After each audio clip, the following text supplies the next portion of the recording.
Thompson. Jack, before we get to the Illyria story out of Ohio, a couple quick calls here. Let's go to Jay. Is he locked in, Elvis? Is he locked? Okay, let's go to Jay. Jay, you're on with Jack Thompson. Go ahead, Jay. Hey, Pat, I don't know if you remember, I'm the one you came out and shot with out in Manford. Sure I do, yeah. Range. Yeah, sure I do. I want to chime in here. My son and I are both avid gamers, and you may also recall my son was extremely proficient with firearms that day as well. Yes.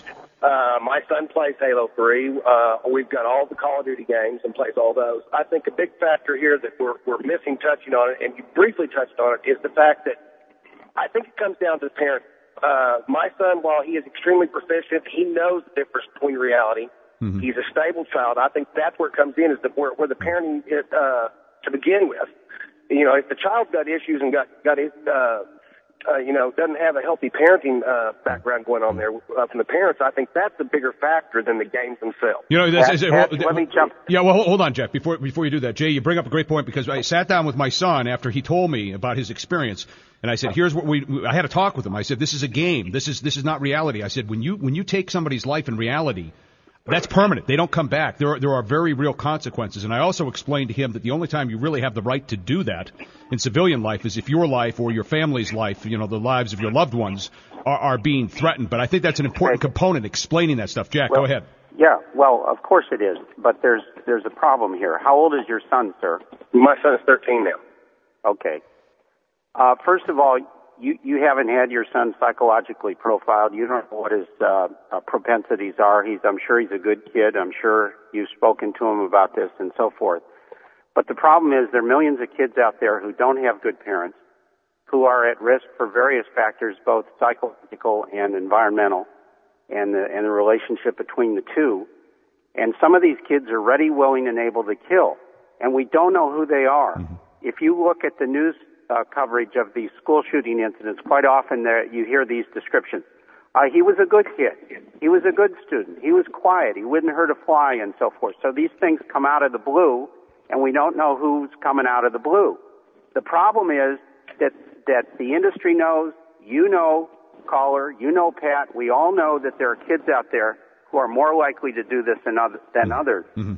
And there's a problem here in that the industry refuses to label these games. There's now been a bill introduced by Congressman Joe Baca of California that simply says put a warning on these games, which say that excessive play of these games can lead to increased and increasingly aggressive behavior. And the basis for that is that in August 2005, the American Psychological Association found a causal link between teenage boys playing these games and increased aggression and sometimes violence. So parents ought to be warned, and yet the industry is saying that there's no evidence whatsoever to indicate that any kid anywhere has ever done anything inspired or instigated by the games, and that's a lie. Well, so what we've got the video game industry doing what Big Tobacco did, and Pat can tell you, I'm a conservative Republican. I don't believe in the nanny state. I think government should do very little. But when you've got an industry that's making $12 billion a year, and they're putting out lies through the media and through magazines marketed to kids and news stories that these games have no effect on anybody to do anything. And then you have Pat Campbell, whose son is a marksman now. Well, not quite that good, but whose chest, whatever he is, he's better than he would be without the games, and his chest is tightening, and he's having a physiological and psychological response to these games. Then something's going on. And one more thing, AOL took a poll yesterday, and think of this: AOL users are on the internet, they're reasonably tech savvy, and they're predisposed not to fear technology. The question was, how much do you fear the violence in how much concerned are you about the violence in video games? 80% said, 56% said very concerned, and then 24% said concerned. So there's 80%, 4-to-1 margin of people, despite the spin from the industry, who understand there may be a problem here. Jay, I thank you for the call. Now, Jack, I want to get to this story out of Ohio. Tell me the details here. And by the way, I'm going to put this kid's picture up on the website. Just looking at him, he reminds me of Private Pyle from the movie Full Metal Jacket, just before he blows his head off in the movie. Okay. He's got that psycho look. I mean, you can just tell there's something wrong with this kid. Well, at the age of 17, the son of an Assemblies of God minister and a loving mother, Daniel Petrick had his Halo 3 game taken away from him. He was apparently an obsessive video gamer. And as far as we know, he had good parents in light of what the last caller said. And they were so concerned apparently about his video game play, they took the game away from him. His parents come in the house. He says, "Close your eyes, I have a surprise for you." He shoots them both in the head. Wow. His mother dies, bleeds out right there. His father is recovered, and he's been tried for murder.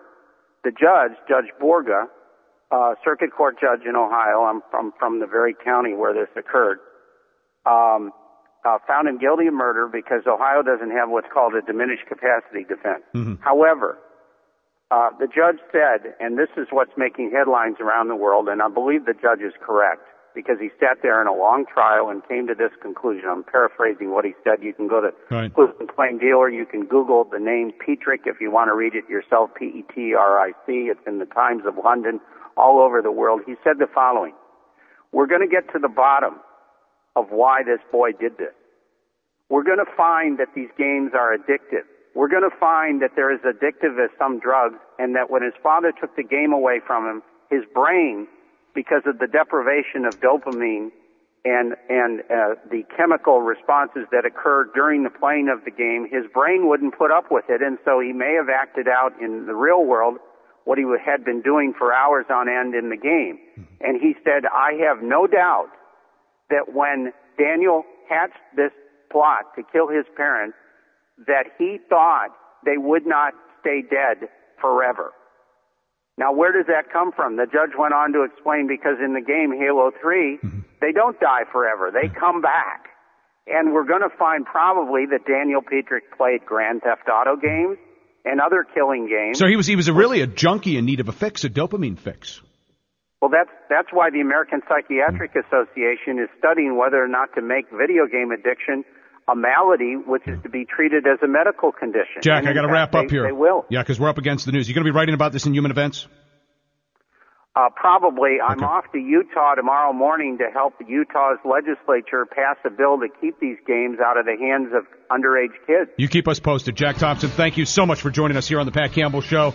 When we come back, we're going to be talking with Greg Stebbin about the new version of Microsoft Windows called Windows 7. I'll tell you how to get it for free next.